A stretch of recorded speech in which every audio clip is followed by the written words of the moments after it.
Dragonfolk, I think it's about time we take a look through history together. And I can enjoy something that I missed out on when I first started in Flesh and Blood. Something that all of you who complain about buyouts and such should also take a moment to open and enjoy for what it is. Today, we're opening History Pack Volume 1.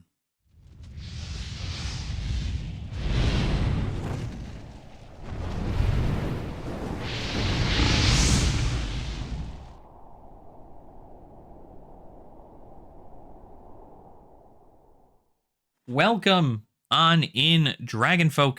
I hope you're all having a fantastic day. I know I am. My name is Alex, and you are all here with me in the lair. Now, today we have the wonderful History Pack 1, which comes with, it's in English, right? White border. This is what this is, the infamous white bordered cards. This is a amalgamation of the first 3 sets to come out in Flesh and Blood. The only thing this does not contain is any of the fables from the first 3 sets, so none of the shards or gems or any of that stuff. But this does contain a lot of really awesome legendaries, as well as really useful majestics for all the heroes that were released within those 3 sets. So the more important part is that not only is that the case, but this comes with 36 packs as opposed to the other ones, which is why this fetches a little bit of a higher price than most. Right now, this actually is going, for 36 packs, going to be, from what I last checked, is just about the same amount as you would a box of draft from a new set from Magic the Gathering. So this set's pretty cool. I've wanted to open one of these for a while, especially since when I first got back into the game. I wanted to get back into it, or not get back into the game, I should say. When I first started the game, I wanted to open this product because I had missed out on the big initial wave of people getting into it and buying a lot of that unlimited and getting into these things. So I really did miss the mark on that. And so because of that, I wanted to get something, especially something to build my collection. And I didn't really care that it's white border, right? I don't think the white border is a problem to me. Some people believe it's like a super, super ugly thing, but I don't think it's that bad. We're going to actually zoom in a little bit more here, just so I don't have to reach as high. So, but again, I think there's no real like craziness. I like the fact that there's a lot of diversity. Obviously, you're not doing something like, what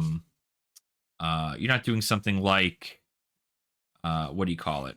Rare, 2 rares, and some commons. Obviously, you're not doing something like draft with this, although, like, I'm sure in a weird world, there's somebody out there who's making a limited format for History Pack 1. But I don't think these come with the heroes, and that's why I think it's not, this is by all means a, supplementary set, right? So, but it comes with a lot of the stuff that I don't have, like stuff for Kano, for instance. And Kano, Dash, Viserai. What else? Who else is in these sets? Azalea. I have Dorinthia even. I mean, a lot of these heroes I just don't have anything for. So, but it looks like all the goods are in the back of it. So, oh, hey, look at that. A Majestic. Coax a Commotion. Card used in Briar as of right now. And then a Springboard Somersault. Again, more stuff for Katsu too would be nice. Katsu is putting in some work. Let's actually go ahead and put these down. Put these down here. Oh, there's a bow in the table. Oh no, Alex, we don't want that. Anywho, we'll put these maybe in the middle then. That'll be fine. These guys got to stop. Anyway. Enough of that. So yeah, these are packs. These have less cards in them. And again, this is kind of a way for LSS to distribute cards that were not a lot of them were available around the world. And more importantly, not a lot of people got into the game as early as some people did. So this was made to kind of alleviate some of that and go, hey, these white border cards, they're gross. Like, people don't like these white borders. They never really did, I guess. And so because of that, they can essentially print this set into the ground, because that way it'll allow them to get these cards out to players. And that's why this is essentially the players set, right? If you're looking to get a bunch of cards for you to play, if you're a budget player and you don't want to pay a ton of money for the original printings or the unlimited printings of cards, these are great ways to go about getting that. Simply because they're widely available, and there's also no foils in here. So it's not entirely about the chase.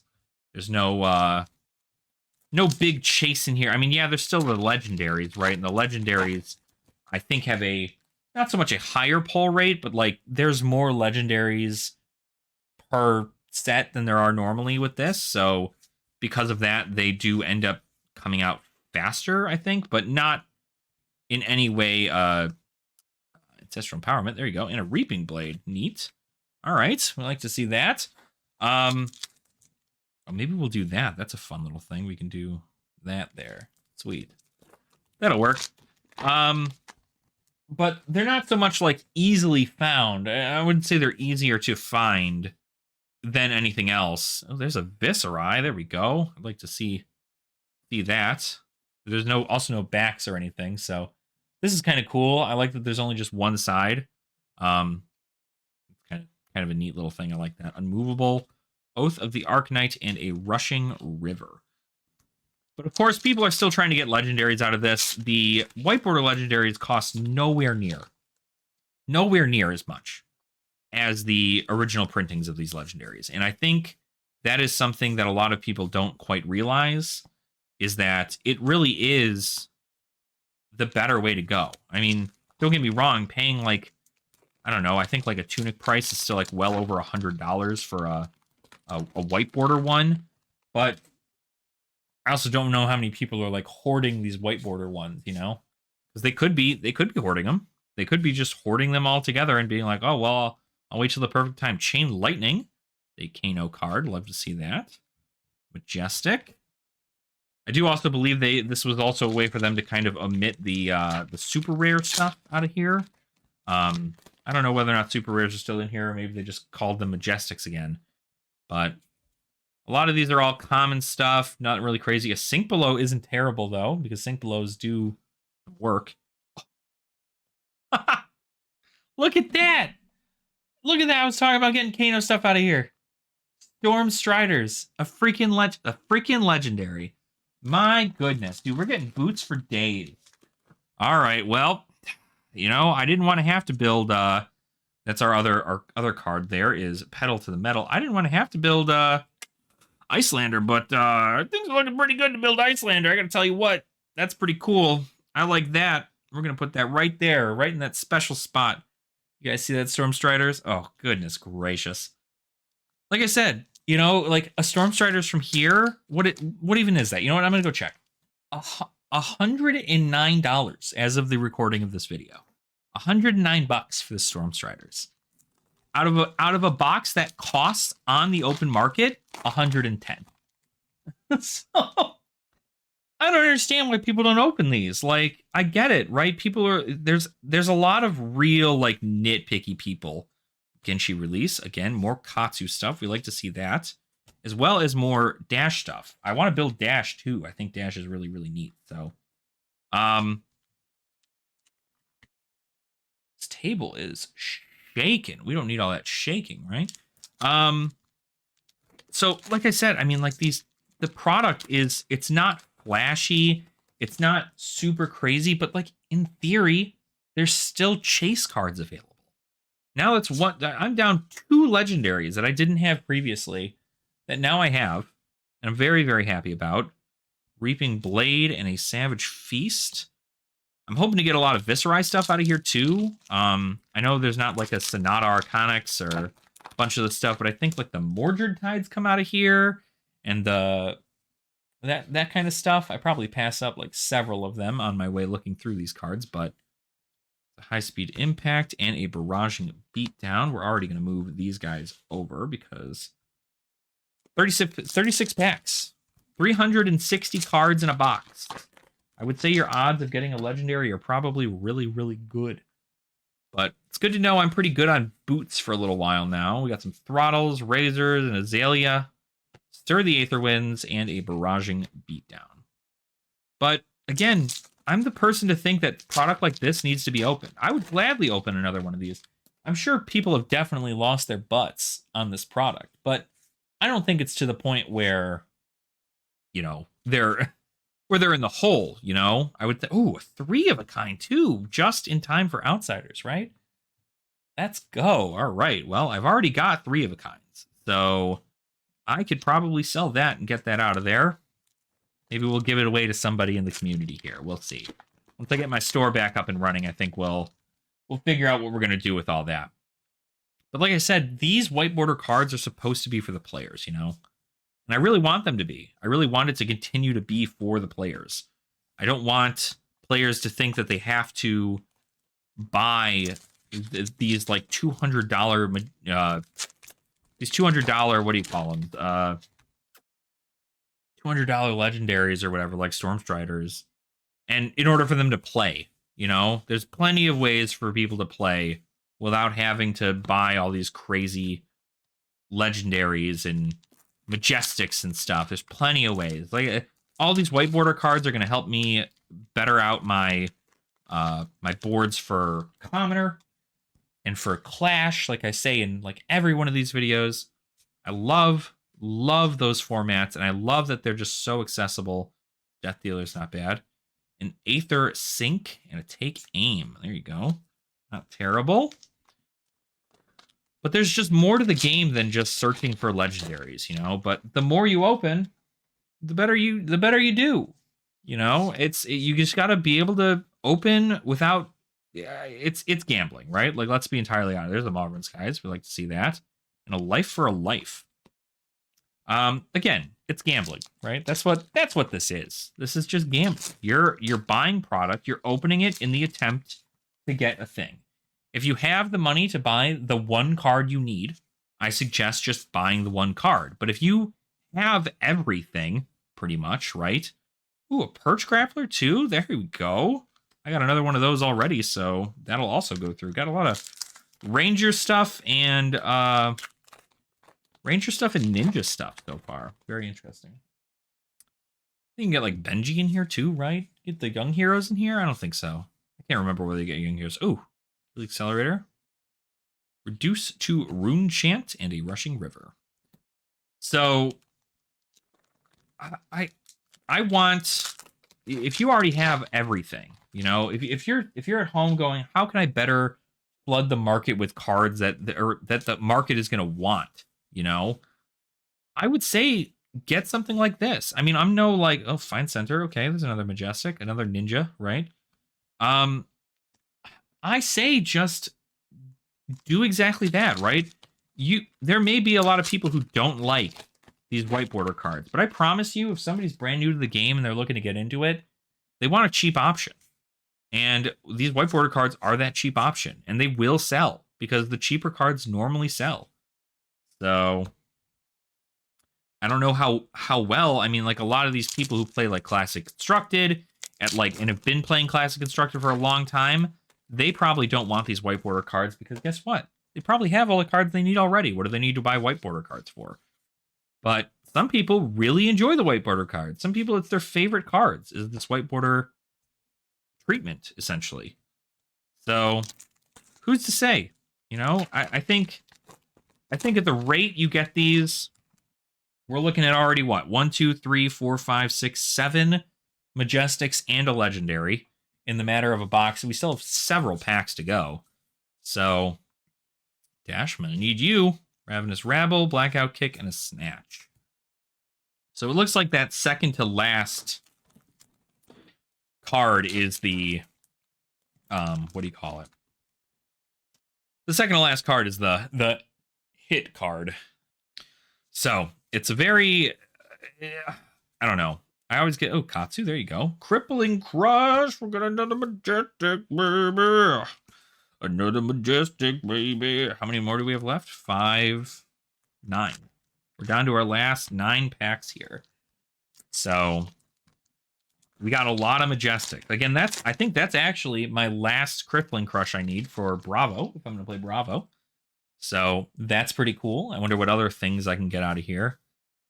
I also like to have that, like, that, what do you call it? I like to have that, I also like to have that variety, you know? The variety of different things being able to be played. And I feel like something like this set is going to be enough to give people a variety. They're going to be able to see these cards.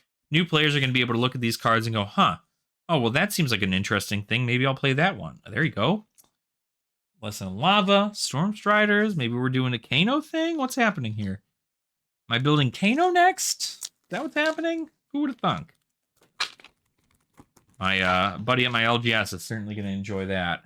Enjoy me pulling all this Kano good stuff. But again, if you don't like any of this stuff because it's not foil or because it's white border or any of that stuff, like, that's fine. You know, you're able to like what you like and you're able to not like what you don't like. But I do think that a product like this is well made, and it's what the people need for going into this. Oh, yeah, let's go. Majestics, baby! Art of War! All right, look at that.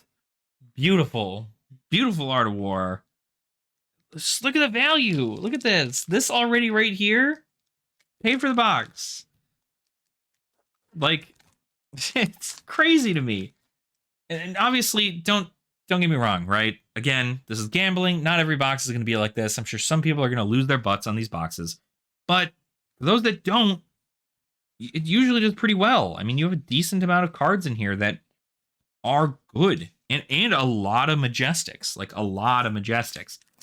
I genuinely would buy another box like this because I don't care that it's white border. I don't really care. Some people, like I said, some people really enjoy the white border. And if down the line, these are going to be hard to find, a Centauri Saber, okay. Down the line, these are going to be kind of hard to find, then I would at least be happy to know that I have a lot of them.